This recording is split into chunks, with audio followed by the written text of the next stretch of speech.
ಪಕ್ಕ ಮಾಡ್ತಾ ಇದ್ರು. ನಾ ಹೇಳಿದೆ, ಅರೆ ಮಕ್ಕಳೇ, ನಿಮ್ ಇಸ್ಲಾಂ ಹುಟ್ಟಕ್ಕಿಂತ ಮೊದಲ ಜಗತ್ತಂಗ್ ಹುಟ್ಟಿತ್ತು ಸನಾತನ ಹಿಂದೂ ಧರ್ಮ. ಪ್ರಭು ಶ್ರೀರಾಮಚಂದ್ರ ಪಾಂಡವರಿದ್ದಾಗ ಎಲ್ಲಿದ್ರು ಇಸ್ಲಾಂ ಇರಲಿಲ್ಲ. ಆದ್ರ ದುರ್ದೈವ ಅಂದ್ರ ನಮ್ಮ ಹಿಂದೂಗಳೊಳಗೆ ಸಾಬುಕ್ಕಿಂತ ಹೆಚ್ಚು ಅವಾಗ ಹುಟ್ಟದಂಗೆ ಅದಾರ. ವಕಫ್ ಕಾನೂನಿಗೆ ಹಿಂದೂಗಳು ಯಾರು ಬಾಳಾ ಸಾಹೇಬ್ ಠಾಕ್ರೆ ಮಗ ವಿರೋಧ ಮಾಡ್ತಾನ.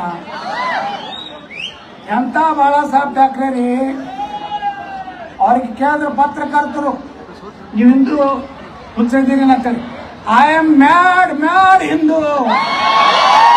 ನಾನು ಹಿಂದುತ್ವಕ್ಕಾಗಿ ಹಿಂದೂಗಾಗಿ ಹುಚ್ಚದೀನಿ ಅಂತ ಹೇಳಿದ್ರೆ ಯಾರು ಬಾಳಾ ಸಾಹೇಬ್ ಠಾಕ್ರೆ ಅವರು. ಆದ್ರೆ ಅವ್ರ ಮನೆಯಾಗ ಒಂದು ಮೊಹಮ್ಮದ್ ಪೈಗಂಬರ್ ಹೋಗ್ತಿದ್ದೀವಿ.